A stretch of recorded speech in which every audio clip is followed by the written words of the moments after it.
versa sobre justicia especializada.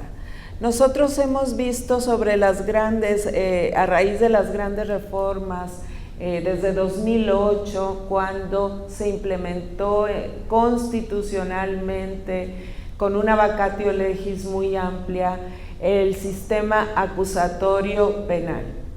Y a raíz del surgimiento de un nuevo paradigma y un nuevo modelo para la instrumentación de los juicios, que cambió de manera sustancial la forma que teníamos de realizar los procedimientos, nos vimos en la necesidad de utilizar en su integridad, en algunas de las entidades federativas, ese muy amplio margen que previó la reforma constitucional de 2008 para que finalmente en todas las entidades federativas pudiera estar presente o regirse los procedimientos de materia penal bajo este nuevo sistema. Es decir, la transición de estos procedimientos bajo este sistema tradicional que aún sigue estando presente.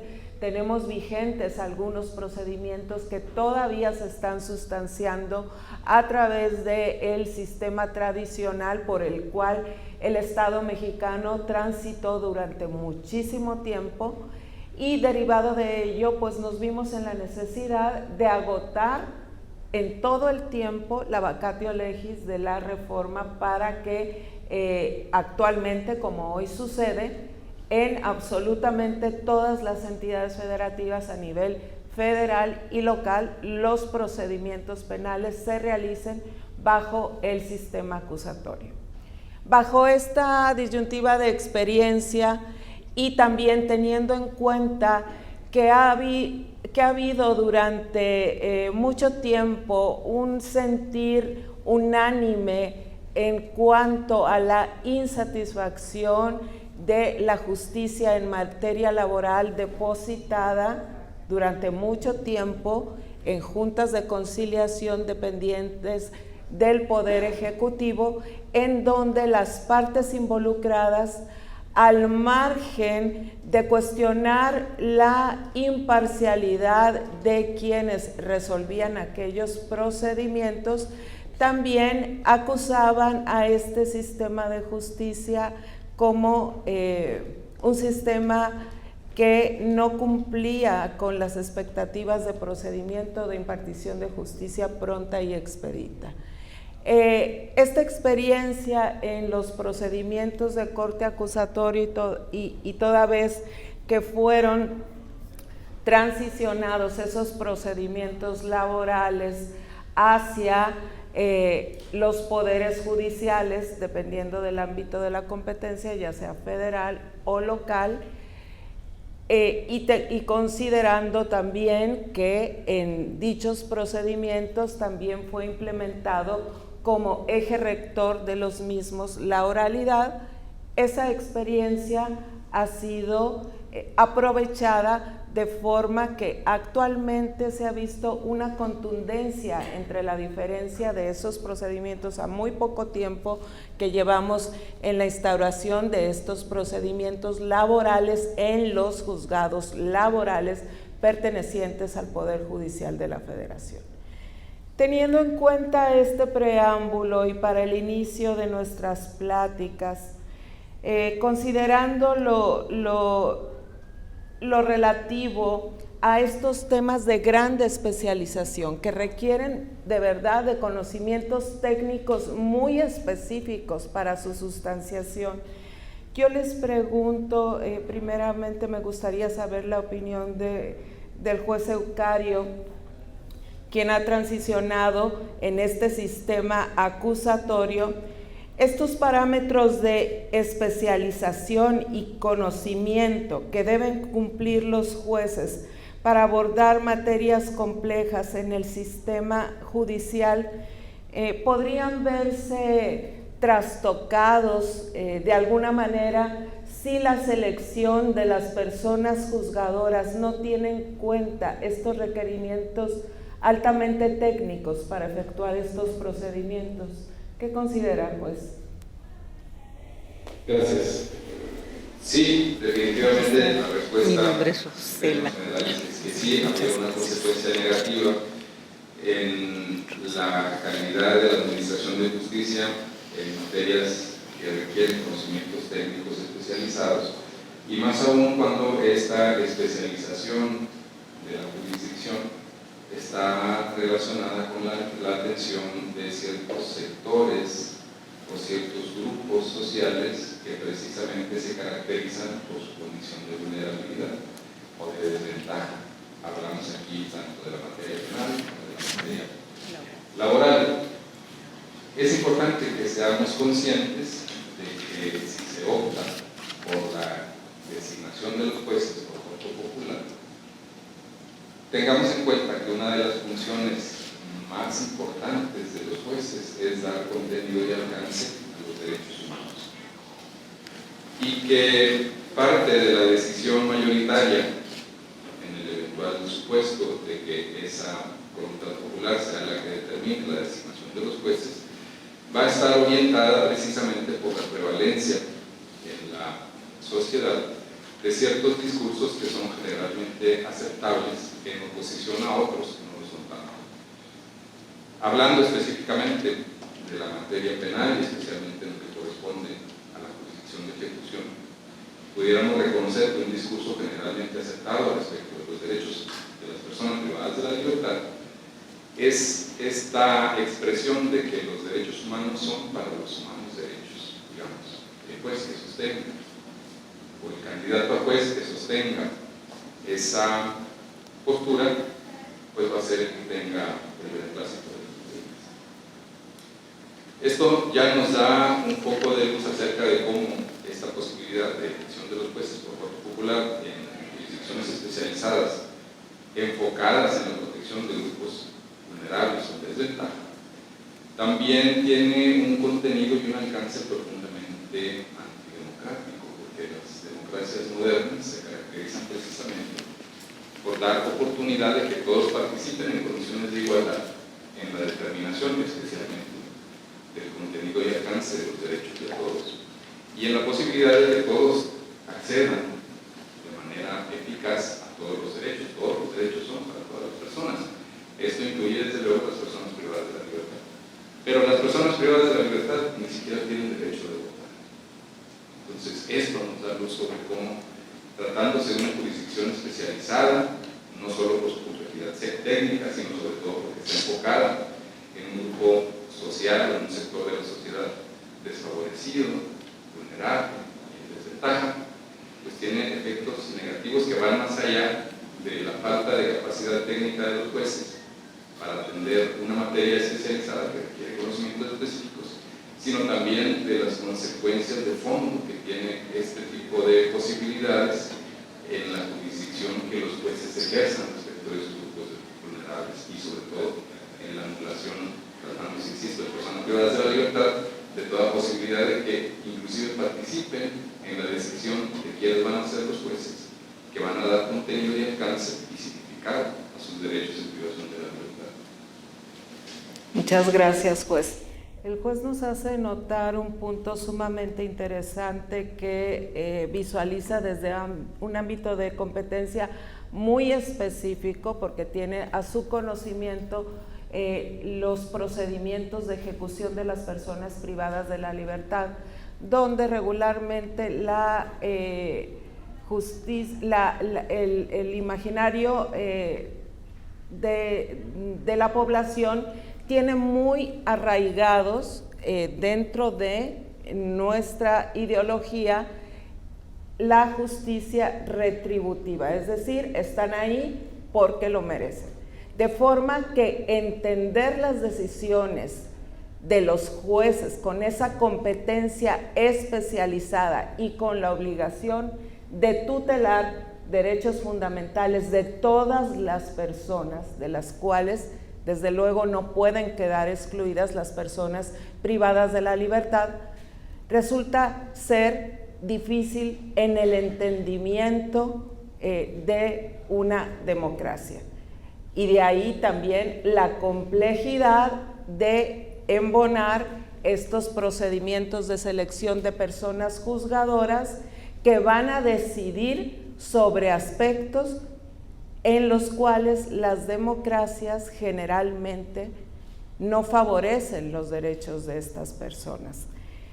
En ese camino, doctora, yo quisiera preguntarle, doctora Rosela, ¿cómo podría garantizarse que las capacidades técnicas y conocimientos específicos de los juzgadores en materias especializadas y altamente técnicas pudieran efectuarse si tenemos, por un lado, que, como lo estamos señalando, en algunas de las materias, esa alta especialidad no hará fácil que el entendimiento por lo técnico pueda ser asequible para toda la población? Y por otra parte, ¿cómo preparar a las personas juzgadoras para que puedan emitir sus decisiones basadas en ese conocimiento especial que se requiere para resolver en esas materias? Bueno, es una pregunta muy compleja, porque tendríamos que irnos no en ese momento donde ya están electos estos jueces y los voy a incorporar, sino tenemos que ver un paso atrás, un paso donde se va a lanzar una convocatoria, donde se va a determinar el perfil. Habría que ver cuál es el perfil, y ese perfil lo tengo que buscar. Probablemente, para mí en lo personal, lo buscaría a través de quienes están en este momento en ese trabajo judicial, como operadores judiciales. ¿Cuál es la función del juez? ¿Cuál es? Y esa sencilla pregunta me puede traer múltiples respuestas. Y de esas múltiples respuestas, yo creo que probablemente les sea muy familiar aplicar el derecho. ¿Puede ser? Pudiera ser. De hecho, hay un estudio del Instituto de Investigaciones Jurídicas que lo hizo en el 2001 y otro más que lo acaba de hacer en el 2023, donde hace este análisis y presenta cuáles fueron las preguntas que se le hicieron a los jueces y magistrados. Y hay una coincidencia en esa respuesta entre el 2001 y el 2023, aplicar el derecho. Entonces, vemos a un juez elevado a la altura de un dios, y desde esa altura lo mira, y probablemente desde esa altura esté determinando el derecho que pueda ser aplicado. Y como está tan alejado de aquellas personas, de esa población vulnerable a la que le va a corresponder esa resolución, esa sentencia, pues únicamente lo que hizo fue algo mecánico, aplicar un conocimiento a un caso que tiene entre sus manos. Esa pudiera ser una de las respuestas. Otra de las respuestas es ya tenemos que seguir operando a este Poder Judicial. ¿En qué momento vamos a lanzar las convocatorias? ¿Cómo se va a determinar ese perfil profesional de quien queremos que ocupara los diferentes cargos que estuvieran a disposición? Y pensar, ¿quiénes podrían ser los primeros que pudieran participar en las convocatorias? ¿Quiénes? ¿Nosotros? ¿O los que no tienen experiencia? ¿O los que acaban de egresar de la licenciatura? Porque todos aquí somos inicialmente licenciados en Derecho. Todos teníamos un conocimiento similar cuando llegamos a las instancias judiciales. Y en las instancias judiciales muchos de ustedes se formaron, adquirieron no solamente ese conocimiento teórico, sino también ese conocimiento práctico, esas habilidades, y me puedo ir a las habilidades más básicas, esas habilidades sociales, esas habilidades de gestión, esas habilidades de trabajo administrativo, y poco a poco fueron creando el perfil que cada uno de ustedes tiene, y que pudiera pensar, alguien que se parezca a mí con estas competencias para que ocupe mi lugar. ¿Quién es el que más se parece a usted? ¿Usted? ¿Nos vamos a privar de participar en la convocatoria? ¿O seríamos los primeros en participar en esa convocatoria? ¿A quiénes se les va a llamar para conocer el perfil que debe de tener?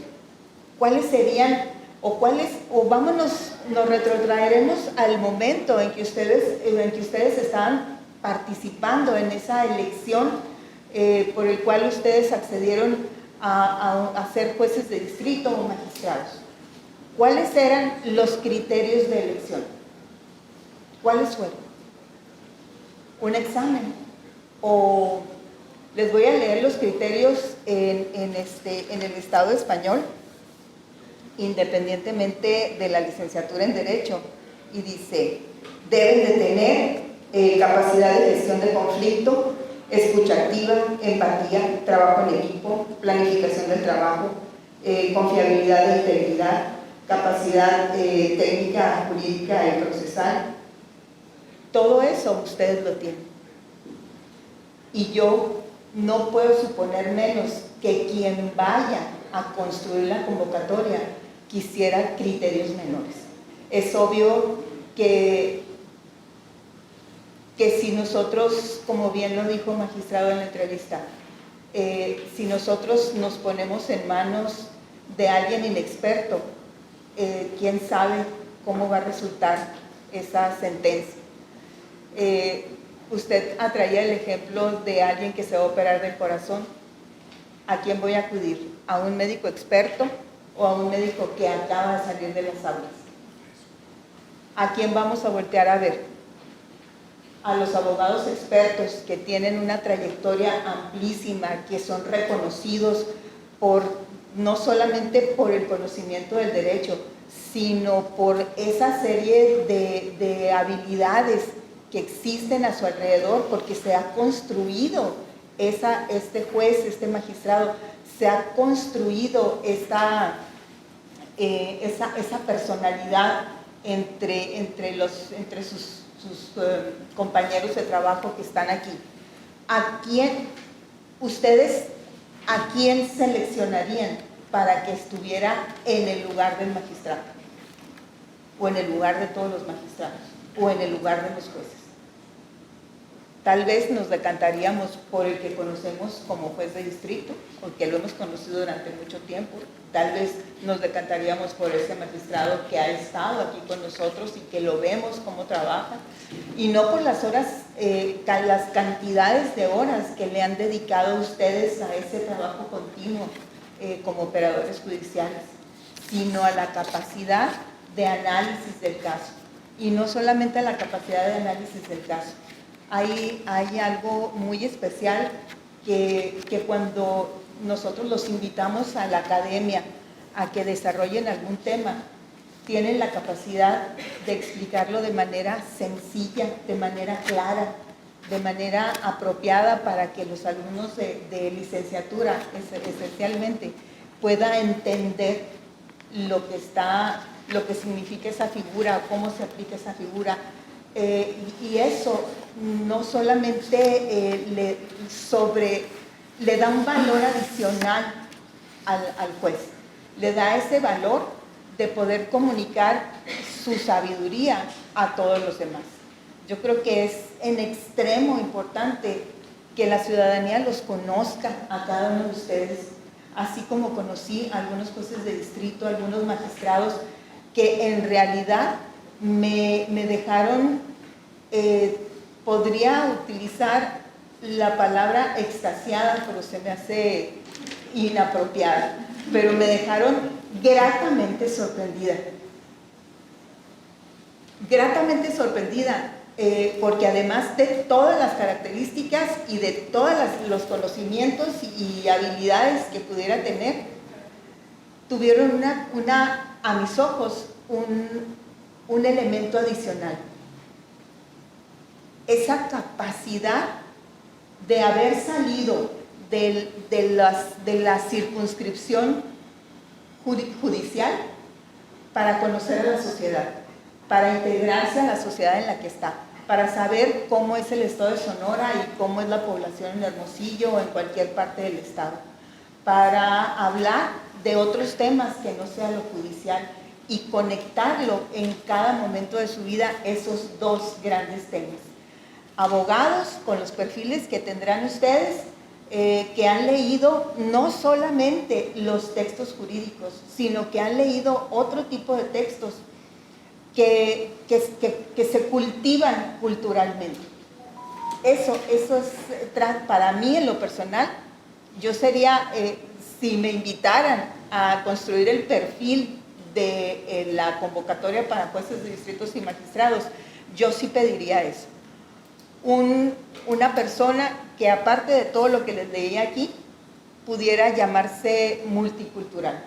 Una persona que esté en contacto con la música, que esté en contacto con la pintura, que esté en contacto con cualquiera de las artes, de las bellas artes, porque te dociliza, te hace humano, ¿sí?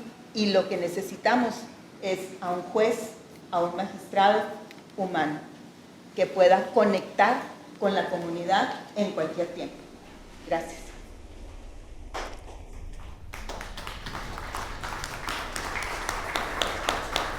Muchas gracias, doctora.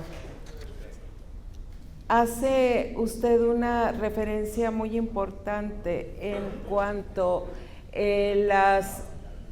lo que otros modelos tienen instrumentados en estos procesos de selección de las personas juzgadoras.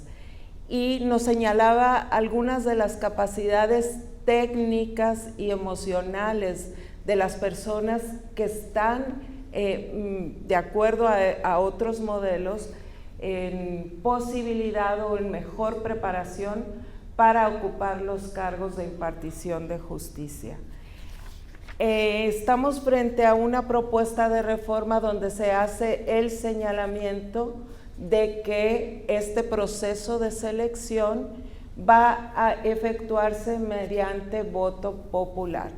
Y aunque recientemente, hace algunas horas, fue puesto a la opinión pública y a disposición el dictamen de la Cámara de Diputados sobre esta propuesta de reformas, donde hacen algunas inclusiones en cuanto a promedios que deben de tener quienes estén señalados o quienes puedan participar como candidatos a estos procesos de selección.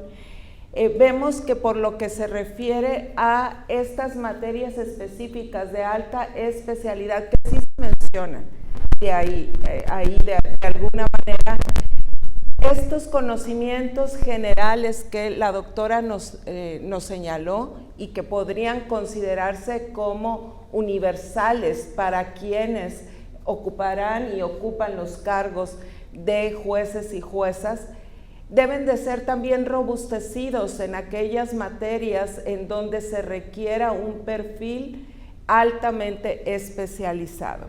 Y en este punto le pregunto, juez Daniel, ¿cómo podría la falta de formación adecuada en esas áreas técnicas y complejas impactar en la justicia? ¿Impactaría en la justicia y de qué manera? Impactaría muchísimo. Creo que, regresando un poco a lo que comentaba la doctora con relación a buscar los perfiles idóneos, desde la propuesta de reforma, creo que los que hoy estamos en activo como jueces y magistrados estamos descartados por una narrativa que se ha utilizado con relación a un tema de corrupción, que hay que decirlo, sin prueba alguna, se nos ha informado. Sin embargo, se ha inculcado, se ha inyectado el mayor número de la población, el hecho de que todos los jueces y magistrados del Poder Judicial de la Federación que actualmente ocupan un cargo son corruptos. Vamos a tener una posibilidad nosotros de poder competir, hablando de que la reforma contempla una buena oportunidad para nosotros para poder ser elegidos popularmente, cuando a diario vemos en el ámbito político lo que sucede con ciertos partidos, desde el momento que dice el Supremo, le remite a todo lo negativo. Cuando a nosotros nos han tachado de corruptos en todo momento, creo que desde ahí la relación se quedó con ese sentido. Tratar de ir a competir por una persona que nadie conoce, es evidente que tiene muchas posibilidades que se elija al perfil no idóneo. Y me viene a la mente ahorita, no nada más hablando de temas de la materia penal, pero no únicamente desde lo relativo a cuando se integra una carpeta de investigación y llega, se consigue una juicio. Me viene a la mente cuando vivíamos en ese sistema inquisitorio, el anterior sistema de justicia penal, en lo cual no existía como tal, es más, se exigía que hubiera una transición, y por eso se da la reforma del 2008, por todas las injusticias que había en el país, porque dábamos por hecho, así venía contemplado en la ley, que lo que un policía decía al momento de una detención tenía un valor probatorio pleno. ¿Y eso qué ocasionó? El sistema era detener para investigar.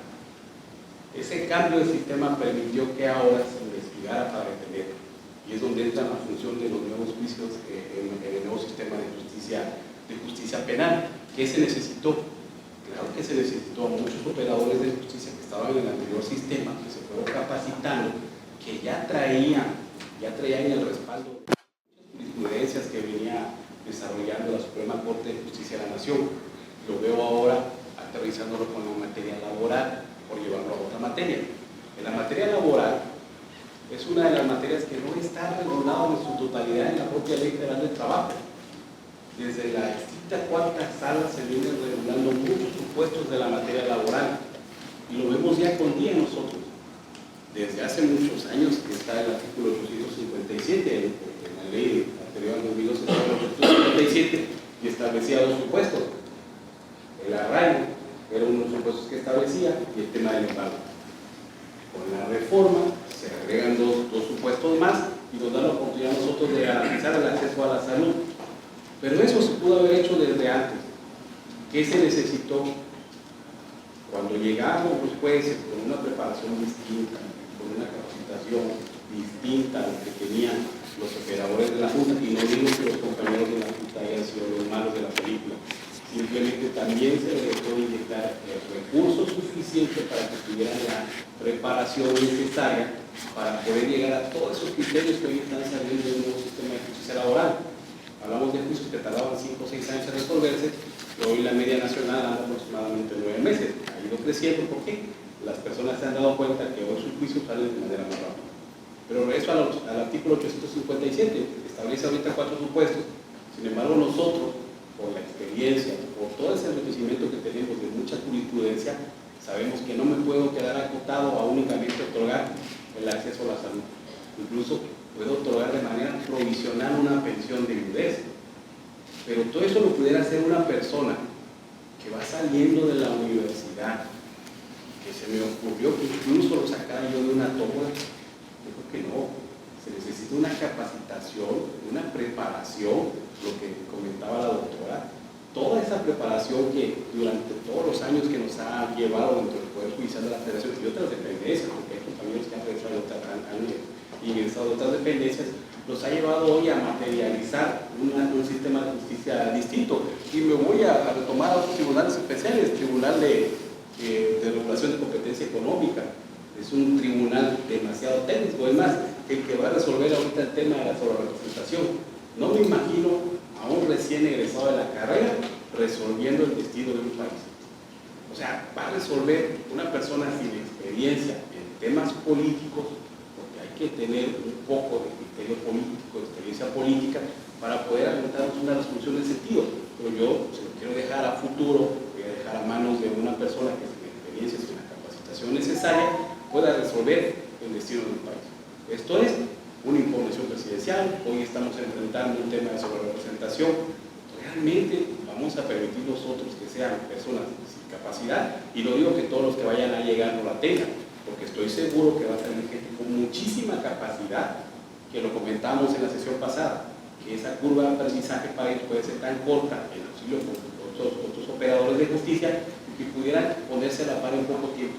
Pero sí va a ser necesario tener a la mayor experiencia que existe ahorita en el Poder Judicial para poder complementar. No veo yo que no pueda causar una afectación, y me voy nuevamente a la materia penal.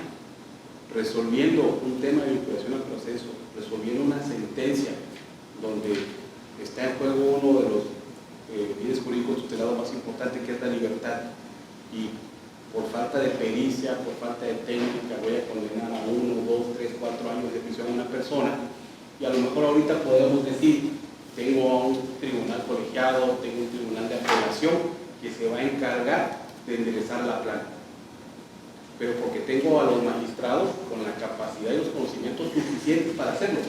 Pero cuando ya no lo tengan, ¿a qué se va a enfrentar la persona detenida?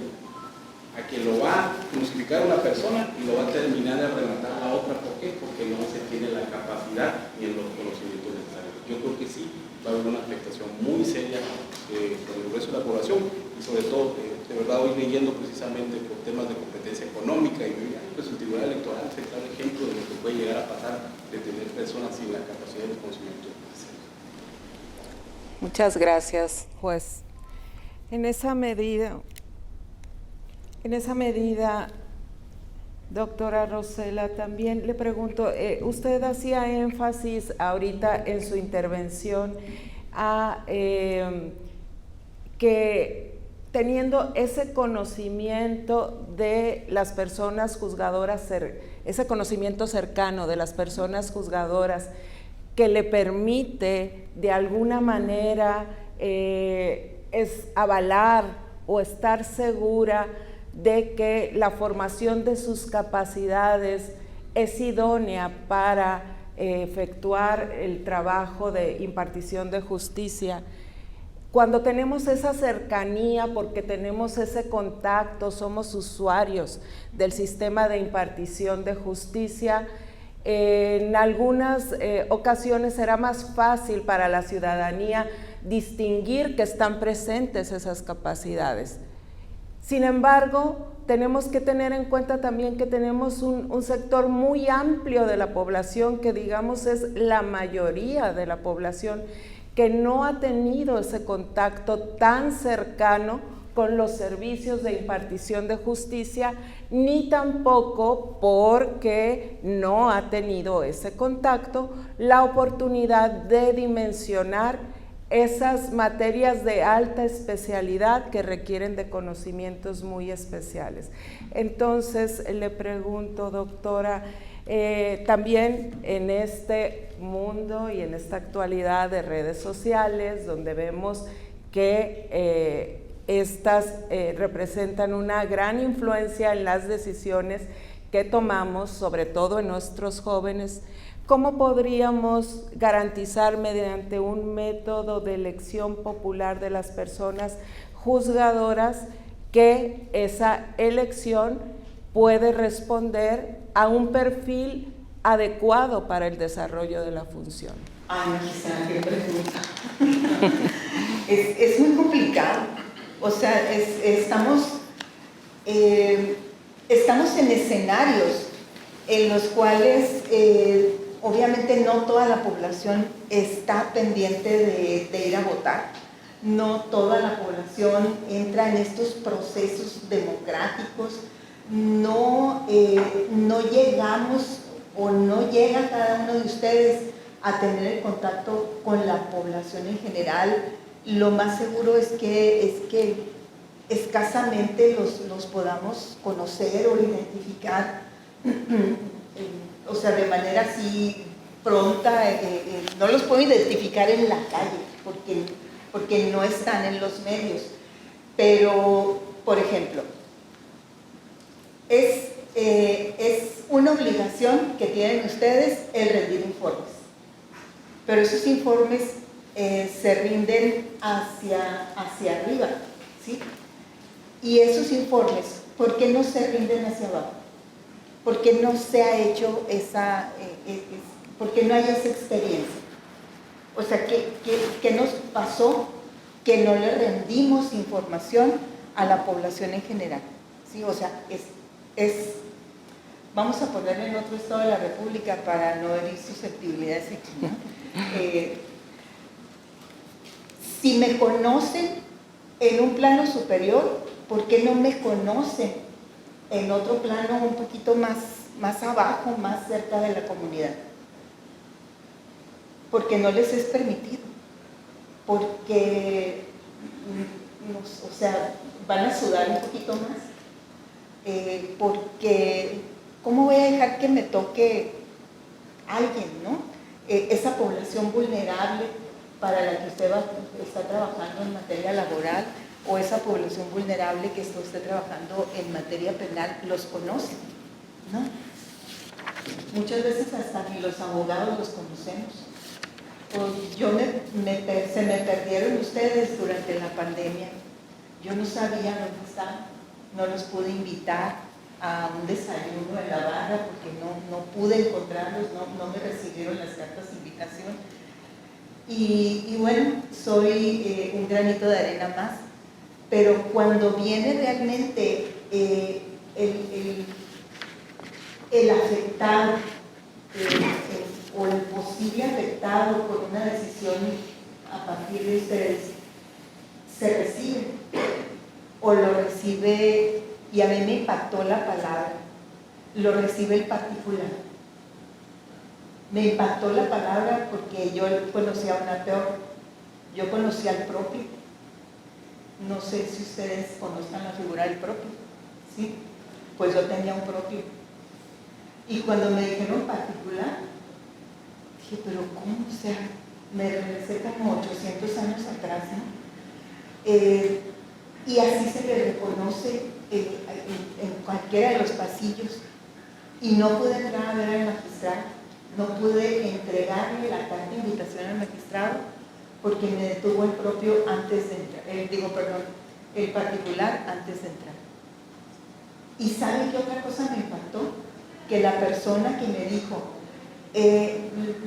ahorita va a llegar el particular a verla. ¿Y cómo se llama?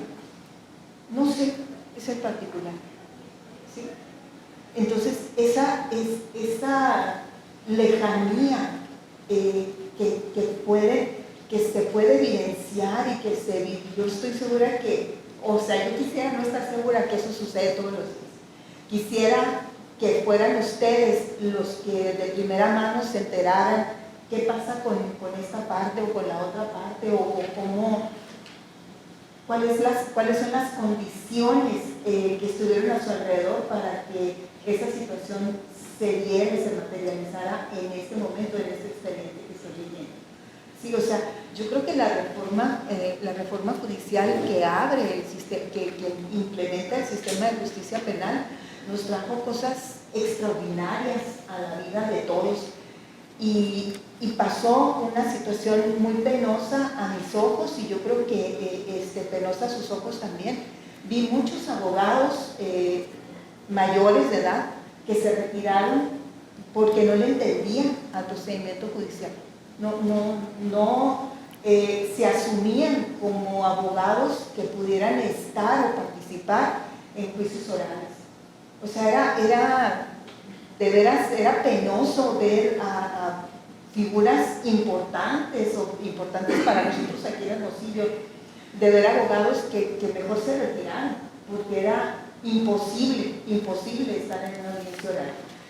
Yo creo que a estas alturas todos habrán tenido la experiencia, todos nos habremos no sentido muy bien en esos procesos de oralidad, con todas esas tecnologías que están a nuestra disposición. La pandemia nos obligó a habilitarnos. Si había estado insistiendo el Poder Judicial en la habilitación de las nuevas tecnologías, bastaron 3 días para que entráramos de lleno a un nuevo mundo del que estábamos bastante alejados y bastante temerosos de cómo funcionaban. Pero ahora andamos hasta en el TikTok, ¿no? Está en Facebook, y ya no tenemos problema con utilizar los celulares porque ya aprendimos, si no con 2 dedos, pues no le hace con el lapicito, pero ya lo aprendimos, ya lo incorporamos. la preocupación por lo que va a suceder, actualicémosla al día de hoy. ¿Qué podemos hacer? ¿Qué es lo que sí podemos hacer? ¿Cómo poder enfrentar esta situación que ya está muy cerca de llegar? Probablemente abrirse a los medios de comunicación, probablemente poner una página en la que pueda acceder hasta el último de los habitantes en esta población. Si el INE nos regularizó a todos con ese registro, ya tenemos todos. Yo creo que si le pido a alguien su credencial de elector, no va a ser algo extraño. Y si en la calle salgo y le pido a los que estén esperando el camión que me muestre su credencial de elector, lo debe de traer, ¿sí? Y eso significa que la democracia llegó hasta el último lugar. ¿Cómo le hacemos si siempre habíamos estado encerrados, si siempre notificamos o informamos hacia arriba, si nos mantuvimos un tanto alejados? Si es que sucedió así, a lo mejor no sucedió y tengo una historia totalmente distorsionada, pero si fue así, hay que empezar a poner el remedio y hay que empezar hay demasiada tensión entre el Poder Judicial, el Ejecutivo y yo creo que hasta el Legislativo y la comunidad. Vamos siendo más flexibles, vamos siendo más mediadores, no porque vamos a salir a mediar con la gente, sino porque vamos a mediar entre nosotros para ver cuáles son las formas que tenemos para acercarnos a la comunidad. Me parece acertadísimo este nuevo programa que tienen ustedes de participar en entrevistas en los medios de comunicación. Los medios de comunicación yo creo que serían los primeros que estarían abriendo las puertas de todos para conocerlos, para escucharlos, para saber de ustedes, para saber de sus capacidades, para saber conocerlos, identificarlos. Y no nada más del Poder Judicial Federal, el Poder Judicial Estatal también tiene sus bemoles, y más bemoles y más preocupante, porque es el nivel donde muchos de los litigantes en Hermosillo están litigando. Yo creo que a lo mejor se oye muy trillado, pero hay que no solo pensar desde los conocimientos teóricos, dogmáticos, las prácticas que las conocen perfectamente bien, sino pensar desde el corazón, pensar no para proteger el trabajo que tengo ahora, sino lo que va a suceder después en 10 años, o en 5 años, o en 20 años. Trabajar para ese futuro, trabajar para que lleguen los mejores en donde están ustedes. Hasta ahorita, la tabula rasa son ustedes. Ustedes son los mejores, es el mejor que está en el nivel donde está. Y ese tiene que ser el perfil, encontrar entre ustedes la determinación del perfil a partir de lo que son ustedes, de lo que representan para esa comunidad que está aquí. Que salga ese perfil al exterior.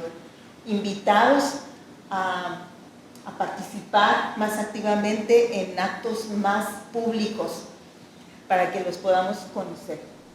Gracias. Muchas gracias, doctora, nuevamente, y quienes nos han estado acompañando a lo largo de estas jornadas. No me dejará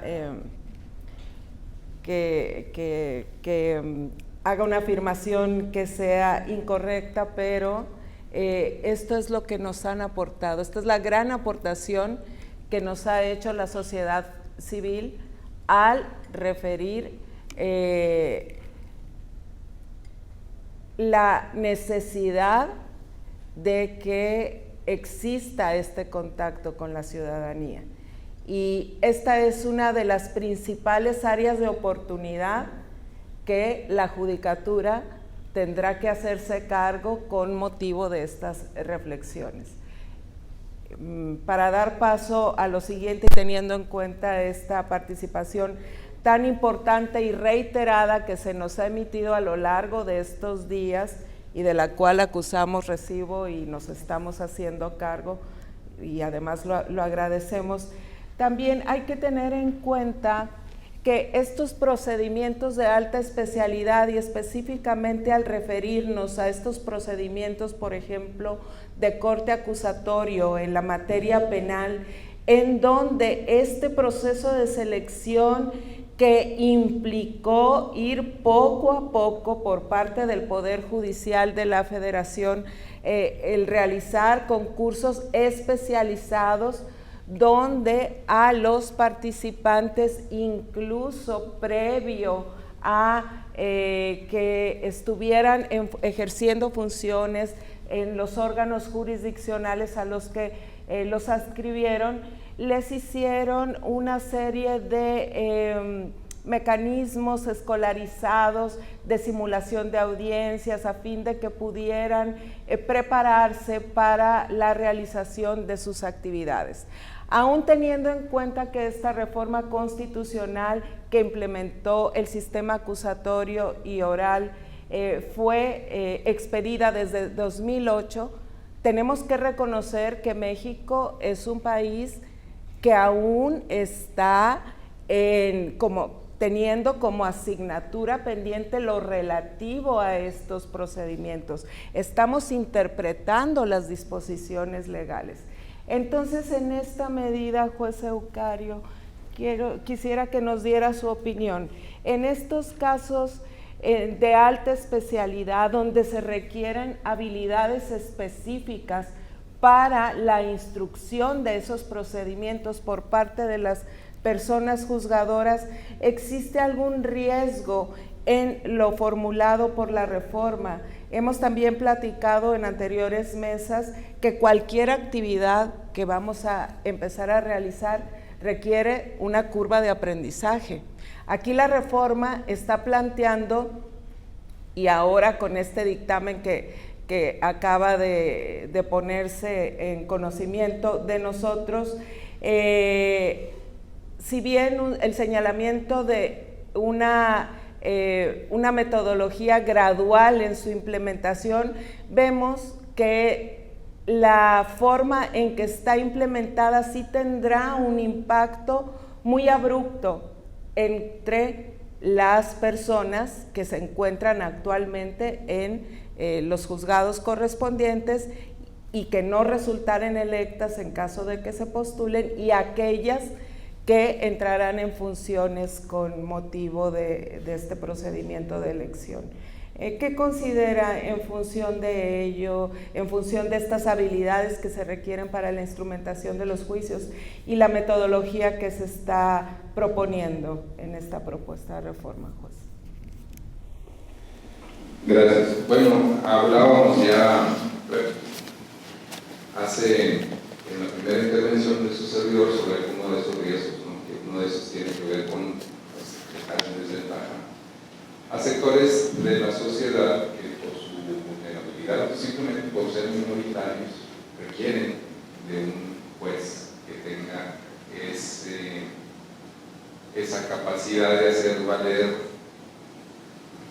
criterios contramayoritarios y que caracterizan además a las cuestiones de derechos humanos. Pero para tratar de responder esta pregunta de una manera más precisa, yo tendría que partir de que definitivamente hay un descontento social y, digamos, un consenso en cuanto a que es necesaria la reforma judicial. Hay consenso en eso. Que esa necesidad se justifica en una sensación o un sentimiento de alejamiento, de distanciamiento entre la actividad de los jueces y la sociedad, probablemente también hay un consenso. ¿Qué tipo de solución se propone ante esa sensibilidad social? Bueno, a mí me da la impresión de que de nueva cuenta estamos en esa añeja discusión entre una justicia decisionista y una justicia cognitivista o racional. Una justicia decisionista es aquella en la que la decisión se justifica básicamente por su sentido, por los efectos que pueda tener y no tanto por sus razones. Y me parece que cuando algunos actores políticos dicen es que juzgar es cosa sencilla, es más, lo puede hacer un recién egresado de la universidad. Bueno, si juzgar es tomar una decisión, claro, lo puede hacer inclusive un estudiante de Derecho. Pero ese tipo de justicia es una que no toma en cuenta las razones de la decisión y que por lo tanto no garantiza una decisión racional, apegada a derecho, apegada inclusive al conocimiento científico afianzado, a el conocimiento más preciso del ámbito material sobre el que se está tomando la decisión. Este segundo tipo de justicia es el que hemos estado afianzando en las últimas décadas, me atrevo a decir que en el último siglo. Hemos estado apostando por un sistema de justicia en el que la decisión judicial sea válida no tanto por su sentido como por las razones que lo justifican. Y entonces, si optamos por el primer modelo de justicia, un modelo de justicia decisionista, ¿qué estándares pudiéramos tomar para tener jueces aptos? Pues me atrevería a decir que los estándares serían irrelevantes. La decisión se va a justificar porque sea mayormente aceptada o no lo sea. No importan las razones, inclusive pudiéramos optar por jueces de íntima convicción. Hay unos jueces que lo hacen. Claro, esos jueces tienen un respeto y una consideración a la decisión que inclusive en muchos casos ni recursos admiten. Quizás sea eso lo que algunos estén buscando, pero la reforma me parece que no deja clara esa situación. Si en cambio seguimos apelando a un modelo de justicia racional donde lo que importan son las razones y no la decisión en sí misma, pues hay un camino que ya se ha venido andando. La misma escuela judicial es reflejo de ese camino. Hemos estado optando por un modelo en el que también existe consenso en cuanto a que solo tener el título, como en la mayoría de los ámbitos del conocimiento, no garantiza nada. Hay otros aspectos que deben tenerse en cuenta. Y uno de esos aspectos, y en el cual también vamos a encontrar algún consenso, es que la experiencia es la gran maestra. La experiencia es la que permite dar al conocimiento teórico una utilidad práctica. Y esa experiencia no se adquiere de la noche a la mañana. Esa experiencia se va adquiriendo de manera gradual y en consonancia con esa gradualidad en la obtención de la experiencia y por lo tanto la adquisición de mayor capacidad para dar utilidad práctica al bagaje teórico que supuestamente traemos, se institucionaliza en la medida en la que se corresponde con la asignación de una responsabilidad mayor, pues no con otra cosa que con el sistema de carrera judicial que ya tenemos. Ese sistema de carrera judicial no es un invento caprichoso, ni un modelo que simplemente se establece para generar un esquema en el que solo los de adentro puedan aspirar a ser jueces. Está justamente fundado en el hecho de que esa aproximación empírica, esa puesta en práctica del conocimiento jurídico, gradual, primero incipiente y desde luego descargada de mucha responsabilidad hasta que con el paso de los años permite la aproximación amplia para encontrar la solución al problema jurídico y por lo tanto posibilita que se asuma la responsabilidad mayor, es la que no está presente en la iniciativa de reforma y de hecho es la que se intenta descartar. Ese es un gran riesgo porque con todo y que claramente no estamos optando por un modelo decisionista, aunque insisto, pues si se quiere optar por ese modelo que se opte, pero que se diga claramente, estamos deconstruyendo el modelo racionalista de la justicia, el modelo en el que la validez de la decisión está fundada, insisto, no solo en las razones del conocimiento teórico, sino en la capacidad de aplicar esas razones con un sentido práctico y con un sentido inclusive útil, porque el derecho no tiene al final del día otra intención más que ser útil para la solución de conflictos entre las personas y entre los grupos. Otra cosa que me llama la atención y en la que desde luego existe consenso es en este alejamiento del que ya hablaba la doctora, y que es verdad, existe ese distanciamiento. Pero hablando de una iniciativa anhelada, por ejemplo, si se nos preguntara si el objetivo de este foro fue ese, como parece que lo es, vamos pensando otra iniciativa, otras posibilidades. Bueno, es fundamental, sobre todo, y ya me centro en los procesos penales, que la publicidad de las audiencias vaya algo más allá que el solo papel y la sola posibilidad de que las personas vayan a los centros de justicia a ver las audiencias. Tenemos que generar un esquema en el que las audiencias puedan ser transmitidas como se transmiten las sesiones de los tribunales colegiados, donde cualquier persona, y especialmente en casos relevantes, pueda, aunque sea por internet, si no está en condiciones de ir al centro de justicia y enfrentar todos los elementos de seguridad que tienen que enfrentar para entrar a las audiencias, pueda simplemente, sea un comunicador o sea una persona interesada simplemente en cómo se juzga, entrar en su computadora y ver las audiencias. Tenemos que hacerlo. Es más, en los casos en los que las decisiones judiciales, especialmente penales, trascienden a los medios, debería ser obligatorio que el órgano jurisdiccional saliera y diera una explicación de su decisión.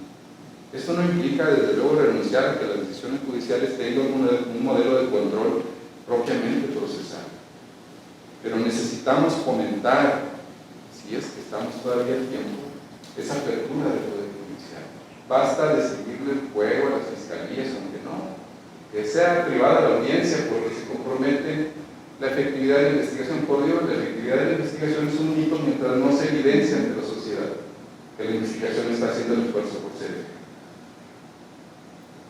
La presunción de inocencia está garantizada mientras el juez sea consciente de que debe presumir inocente a la persona y no se compromete, por el contrario, se atiende a una necesidad, a una demanda social de conocer cómo juzgan los jueces cuando abrimos las audiencias y las transmitimos cuando menos de esa manera. Tenemos que, más allá de salir los jueces y dar la cara, que desde luego es importante que nos conozcan, que sepan nuestro rostro, pero eso no es lo relevante es que conozcan las decisiones. Si algo tuviéramos como oportunidad de aportar a una eventual y soñada iniciativa de reforma, en parte sería eso. Tenemos que avanzar todavía en la publicidad, tenemos que avanzar en la apertura de la justicia, tenemos que avanzar en la utilización de un lenguaje que sea comprensible, porque lo que no se comprende ni siquiera se puede someter a un análisis de validez. La inteligibilidad es uno de los criterios del método. Algo que no se entiende, algo que no es inteligible, no es válido, no tiene la capacidad de discutirse. Y parte de la democracia está fundada en eso, en la posibilidad de que las cuestiones públicas verdaderamente lo sean en el sentido de estar comprensibles y discutibles para todos. Han oído ustedes hablar seguramente del juez Hércules, un juez conocedor que todo está en su cabeza, todo lo sabe. El modelo del juez del siglo XXI, ya lo han dicho algunos autores, es el juez Hermes, es el gran comunicador. Ya no basta que el juez lo sepa todo, tiene que saber comunicar. Y ese es el gran reto que me parece que seguimos teniendo pendiente. Muchas gracias, juez.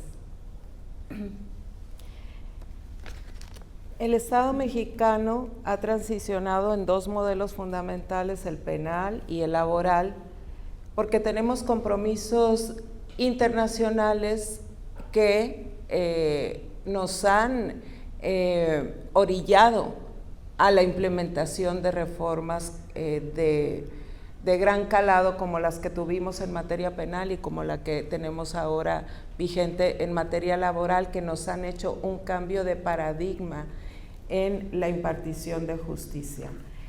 Este modelo de selección propuesto en las reformas responde a estos compromisos internacionales, juez Daniel. Gracias. No responde, por el contrario, cumple con todos los compromisos internacionales que el Estado mexicano durante muchos años ha ido adquiriendo, y me voy a remitir desde los convenios 87-98 relativos a la libertad sindical, democracia sindical. Cuando México ratifica el último documento en el 98, empezó a haber una presión internacional para que México ya empezara a dar cumplimiento, porque pues, es bien conocido que teníamos sindicatos como elefantes blancos. El trabajador no tenía la decisión, el patrón tenía totalmente subordinado a los sindicatos. A raíz de esa presión internacional, México hace la primera reforma de la Constitución en el 2017. Sin embargo, si viene otro compromiso internacional, al concluir el Tratado de Libre Comercio, empieza una nueva renegociación con el entonces presidente Donald Trump, el presidente canadiense y el entonces presidente Enrique Peña Nieto. En el 2020 se hace el compromiso del TEMEC, y en ese compromiso, en el anexo 23 precisamente, México, el actual gobierno, se compromete a crear tribunales especiales en materia laboral y en materia administrativa, pero sobre todo se compromete a otorgar independencia judicial con la finalidad de garantizar la inversión económica. México se obligó en ese tratado, y para ello fue la creación de los órganos en materia laboral que se vienen materializando prácticamente en el 2019. Pero para poder llevar a cabo el inicio y la función de esos órganos en materia laboral, como decíamos en el evento pasado, la Escuela Federal de Formación Judicial inició un programa muy ambicioso, porque inicia una capacitación, sensibilización, actualización y una especialización, y se trata de que los mejores perfiles, dando oportunidad que esas juntas de conciliación y arbitraje que estaban próximas a desaparecer, su personal pudiera participar en estos concursos que fueron niveles de oposición, con la finalidad de ¿qué? De garantizar y de cumplir a lo que el Estado mexicano se había obligado en este tratado. Con esta reforma se está incumpliendo precisamente lo que establece el anexo 23, porque a la salida de todos los titulares se deja de garantizar tribunales independientes, se deja de garantizar lo económico. Y yo creo que aquí recientemente en el estado que estoy en materia laboral lo veo, porque se fueron 3 empresas. Y hubo una empresa que de la noche a la mañana dejó sin empleo a 1.200 trabajadores apenas la semana pasada. Todo esto, toda esta incertidumbre que ha generado la reforma ya empezó a crear una pérdida de empleo. ¿Por qué motivo? Porque precisamente la persona que invierte está viendo que ya no va a haber una forma de garantizar su inversión. ¿Ante quién voy a reclamar si yo voy a tener un juez? Ya no vamos a poner independientes, sino incapacidad técnica, porque desconoce, ya lo decía hace un momento, todo lo que implica la jurisprudencia que desde la extinta cuarta sala viene formando o viene creando la Suprema Corte de Justicia de la Nación. Y en materia laboral, muchas jurisprudencias, muchas tesis de esa extinta cuarta sala, es lo que rige, es lo que opera todavía.